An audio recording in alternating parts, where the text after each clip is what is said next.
है infarction. Infarction not infraction, infarction. R को इसमें साइलेंट बोलते हैं। तो व्हाट इज द इन्फाक्शन, क्या है इसको थोड़ा देख लेते हैं। सबसे पहला चीज़ आपको मालूम होगा कि ये बॉडी का मेरा सेल है, यह एक लिविंग सेल है। जब इस सेल पर सेल अपना नॉर्मल वर्क करते रहती है, इसका नॉर्मल लाइफ रहता है। जब इस सेल पर जब कोई एजेंट एक्सपोज करता है, जब कोई एजेंट एक्सपोज करता है इस पर, तो time of exposure, power of exposure के अनुसार इस सेल्स में चेंजेज आता है। चेंज आता है इसमें ऐसा चेंज होता है जिसमें सेल अपना लाइफ रिगेन कर लेता है। तो उसको बोलते हैं रिवर्सिबल इंजुरी कहते हैं, इंजुरी, है ना। और ऐसा इस पे एक्सपोज करता है जो लिथली एक्सपोज हो। जब सब लिथल होता है तो उसको क्या कहते हैं, रिवर्सिबल। जब लिथल मतलब क्या होता है, इतना ज़्यादा एक्सपोज कर गया सेल पर एजेंट, इतना ज़्यादा एक्सपोज कर गया कि सेल क्या हो गया, डेथ कर गया। तो उसको क्या बोलते हैं, इरिवर्सिबल कहते हैं, इरिवर्सिबल।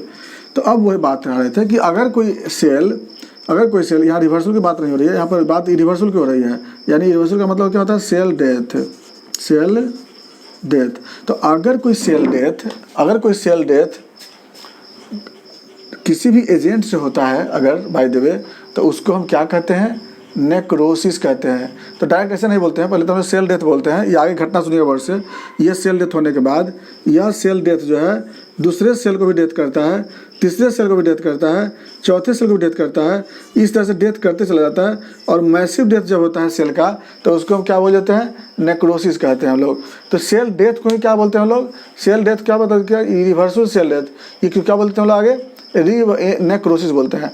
तो अगर कोई किसी भी एजेंट से अगर सेल डेथ होता है तो नेक्रोसिस बोलते हैं। लेकिन अगर बाय द वे वैसा सेल डेथ जो ब्लड के सर्कुलेशन के डिमिनिश्ड होने के कारण या ब्लड के सर्कुलेशन के अब्सेंट होने के कारण, ध्यान दीजिए गौर से, ब्लड के सर्कुलेशन के डिमिनिश्ड होने के कारण या ब्लड के सर्कुलेशन के अब्सेंट होने के कारण जब इस सेल में ऑक्सीजन और न्यूट्रिशन नहीं जाता है, जब इस सेल में जब हाइपोक्सिया जब हो जाता है, जब इस ऑर्गन में इस्केमिया डेवलप कर जाता है, इस सेल्स में हाइपोक्सिया डेवलप कर जाता है, और हाइपोक्सिया के कारण जब सेल डेथ होता है तो उसको हम लोग क्या बोलते हैं, इन्फाक्शन।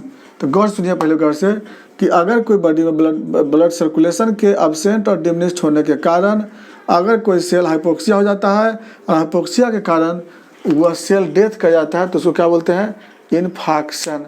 गौर से सुनिए फिर बात को। जब यहाँ पर ये ऑर्गन था, इस ऑर्गन में सपोज दैट ब्लड सप्लाई हो रही थी, ब्लड सप्लाई आकस्मिक यहाँ पर डिमिनिश्ड होने लगा, और ब्लड सप्लाई डिमिनिश्ड होने के कारण यहाँ पर इस्केमिया डेवलप कर गया, सेल में हाइपोक्सिया हो गया। हाइपोक्सिया होने के कारण सेल का इंटरनल प्रोटीन कोगुलेट कर जाता है। ध्यान दीजिए क्या बोल रहे हैं हम लोग, सेल का इंटरनल प्रोटीन जो होता है हाइपोक्सिया के कारण कोगुलेट कर जाता है। कोगुलेशन होने की वजह से ये सेल जो होता है वो कम्प्लीटली डेथ कर जाता है, और इसी कंडीशन को हम लोग बोलते हैं क्या, इन्फाक्शन। और इसीलिए इन्फाक्शन को क्या बोलते हैं, coagulative type of coagulative necrosis, या कोगुलेटिव नेक्रोसिस है। ये नेक्रोसिस का एक वेराइटीज होता है इन्फाक्शन। तो इन्फाक्शन का डिफिनेशन क्या होता है कि इट इज इरिवर्सिबल या लिथल इंजुरी या सेल डेथ बाय इस्केमिया और hypoxia if the diminished blood circulation in part of the organ, the cell becomes death, and after death it coagulate. This condition are known as infarction. It is also a type of coagulative necrosis. Next बात आती है इसका कि इसका etiology क्या होता है। तो इसका इटियोलॉजी इन्फाक्शन का पहला इटियोलॉजी आता है थ्रोम्बस डेवलप हो जाना, या फिर इम्बोलस डेवलप हो जाना। जो आर्टरी है, आर्टरी वहाँ पर ब्लॉक हो जाती है, एथेरोस्क्लेरोसिस हो जाता है वहाँ पर। एथेरोस्क्लेरोसिस वहाँ पर जो ब्लड सप्लाई बंद, जैसे कि मायोकार्डियल इन्फाक्शन नाम सुनेंगे, हार्ट में क्या होता है, ब्लड सप्लाई बंद हो जाता है वहाँ पर। तो कोलेस्ट्रॉल के डिपोजिशन से, थ्रोम्बस की वजह से, पैरासाइट के कारण, इम्बोलस की वजह से, आर्टेरियल कंप्रेशन के कारण, पॉलीसाइथेमिया की वजह से, उसके बाद थ्रोम्बोसाइटोसिस की वजह से, प्लेटलेट काउंट बढ़ जाने के कारण, ऐसे अनेकों ये सब कारण है जिसके कारण, या फिर स्मोकिंग भी एक फैक्टर होता है जिसमें ब्लड वेसल जो होता है वहाँ पर क्या होता है, उसका एडहेसिव होने के कारण ब्लड वेसल के अंदर वहाँ पर कुछ ना कुछ डिपोजिशन होता है, इसके कारण भी रास्ता जो ब्लॉक हो जाता है। तो मेन कारण होता है इसका क्या, कि पाथ ब्लॉक हो जाना। कोई भी पाथ किसी कारण से ब्लड वेसल्स ब्लॉक कर गया, उसके कारण वहाँ पर ब्लड सप्लाई बंद हो जाता है। चलिए अब आते हैं बात इन्फेक्शन का टाइप। इन्फेक्शन दो तरह का होता है, एक बोलते हैं हम लोग रेड इन्फेक्शन और एक बोलते हैं हम लोग पेल इन्फेक्शन या येलो इन्फेक्शन। तो रेड इन्फेक्शन है, पेल इन्फेक्शन। रेड इन्फेक्शन किसको बोलते हैं, वैसा जगह का इन्फेक्शन जो जिस ऑर्गन में एक जो मेन ब्लड सप्लाई तो हो ही रही है एक से, लेकिन एक अदर ब्लड सप्लाई भी उस ऑर्गन में किसी और कारण से होता होगा। याद रखिए, फिर से क्या बोल रहे हैं, किसी भी कारण से किसी ऑर्गन में मेन ब्लड सप्लाई के अलावा कोई दूसरा आर्टरी से ब्लड सप्लाई होता है, तो उस ऑर्गन में जब इन्फेक्शन होता है तो उसको बोलते हैं रेड इन्फेक्शन। फिर से सुनिए गौर से, जैसे एग्जाम्पल पहले समझिएगा। लीवर में दो ब्लड वेसल्स होता है, हिपैटिक आर्टरी, पोर्टल वेन होता है। तो अगर by the way hepatic artery से ब्लड सप्लाई बंद हो जाएगी तो लीवर का कुछ सेल डैमेज हो जाएगी वहाँ पर, लेकिन पोर्टल वेन की वजह से वह एरिया कैसा दिखाई देगा, रेड। तो इन्फेक्शन होने के बाद, इन्फेक्शन हुआ किसके कारण, जैसे लंग्स में सुनिएगा, लंग्स में ब्रोंकियल आर्टरी से ब्लड सप्लाई होता है। तो ब्रोंकियल आर्टरी का काम क्या होता है कि अल्वेलाई को ब्लड सप्लाई देना, है ना। ये अल्वेलाई है, तो अल्वेलाई को मेन न्यूट्रिशन ब्लड कौन देता है, ब्रोंकियल आर्टरी। लेकिन इसमें एक ब्लड सप्लाई और होता है, कौन, पल्मोनरी आर्टरी।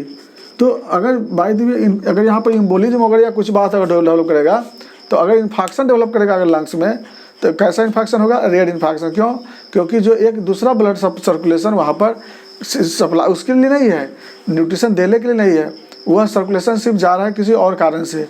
तो वही बात बताए थे कि अगर वैसा इन्फेक्शन जिसमें जिस ऑर्गन में इन्फेक्शन एक एक्स्ट्रा ब्लड वेसल्स वहाँ पे होता है, जिस ब्लड वेसल्स की वजह से वह एरिया रेड दिखाई देता है, तो उसको बोलते हैं रेड इन्फेक्शन। और वैसा ऑर्गन जिसमें ब्लड सप्लाई एक ही आर्टरी से होता है, दूसरा कोई आर्टरी वहाँ पर सप्लाई नहीं होता है उस ऑर्गन में, तो उस तरफ में जब इन्फेक्शन होता है तो उसको बोलते हैं पेल इन्फेक्शन। तो रेड इन्फेक्शन का एग्जाम्पल क्या होगा, लंग्स, लीवर। पेल इन्फेक्शन का एग्जांपल क्या हो जाएगा, हाँ एक स्टमक भी हो जाता है रेड इन्फेक्शन का एग्जांपल। पेल इन्फेक्शन का एग्जांपल क्या हो जाएगा, किडनी, पैंक्रियाज, हार्ट, ब्रेन, ये सब क्या हो जाएगा, फिर पेल इन्फेक्शन का एग्जांपल हो जाएगी। तो यहाँ पर आपको पेल इन्फेक्शन डेवलप करेगा। अब आता है बात इफेक्ट की, बात होती है इन्फेक्शन होने के बाद इफेक्ट क्या होगा। इफेक्ट वही होगा जिस ऑर्गन में सेल डेथ होगा उस तरह का वहाँ पर सिम्टम नजर आवेगी। जैसे ब्रेन में अगर इन्फेक्शन होगा तो ब्रेन का सिम्टम नजर आवेगा, अगर हार्ट में इन्फेक्शन होगा मायोकार्डियल इन्फेक्शन में तो हार्ट का सिम्टम डेवलप करेगा वहाँ पे, अगर किडनी में इन्फेक्शन होगा तो किडनी का सिम्टम आएगा। यानी एक तरह का इन्फेक्शन नहीं है जो सिम्टम मिलेगा, इसको तो हम लोग सिस्टमिक चैप्टर में हम इसको बताएंगे आपको, हम वहाँ पे वीडियो डाल देंगे आपको हम कि मायोकार्डियल इन्फेक्शन का सिम्टम क्या होगा। तो अलग अलग ऑर्गन्स में अलग अलग तरह का सिम्टम नजर आएगा। अगर इसको हम अगर डायग्नोसिस करना चाहें कैसे पता लगाएंगे, तो इसके लिए एंजियोग्राफी बेस्ट डायग्नोसिस होता है। जिस ऑर्गन में इन्फेक्शन हो रही है वहाँ का एंजियोग्राफी से और पता लगा सकते हैं कि ये ब्लड वेसल्स किस वजह से कितना परसेंटेज ब्लॉक होती है ना। परसेंटेज ब्लॉक देख लेते हैं उसमें कि मान लीजिए कितना परसेंट ब्लॉक है। जैसे हार्ट में ब्लड कोरोनरी आर्टरी सप्लाई हो रही है, अब कोरोनरी आर्टरी में जो किस किस ब्रांचेज में कितना वहाँ पर ब्लड वेसल ब्लॉक हो चुकी है, तो ये हम लोग एंजियोग्राफी से पता लगा लेते हैं, है ना। तो अब इसके बाद अगर हमको बात अगर अगर अलग तरह का हमको अगर इन्वेस्टिगेशन कराना पड़े तो क्या कराएंगे, लिपिड प्रोफाइल करा के देख सकते हैं, टोटल प्लेटलेट काउंट करा के देख सकते हैं, क्योंकि इस सबसे क्या होता है ना कि ब्लॉकेज का चांसेस बहुत होता है। अगर लिपिड प्रोफाइल बढ़ेगा तभी ब्लॉकेज होता है, और अगर मान लीजिए कभी अगर प्लेटलेट बढ़ता है तभी ब्लॉकेज होती है। तो इसलिए ब्लॉकेज के लेवल देख लेते हैं, आरबीसी का काउंट देख लेते हैं, अगर पॉलीसाइथेमिया हो गया तब भी ब्लॉकेज हो सकती है। इस तरह से हम लोग इन्वेस्टिगेशन करा करके देख सकते हैं। अगर इसके बाद हो गया ट्रीटमेंट की बात अगर होती है तो हम लोग क्या करते हैं, यहाँ पर सबसे पहले हम लोग एंजियोप्लास्टी करा के देखते हैं।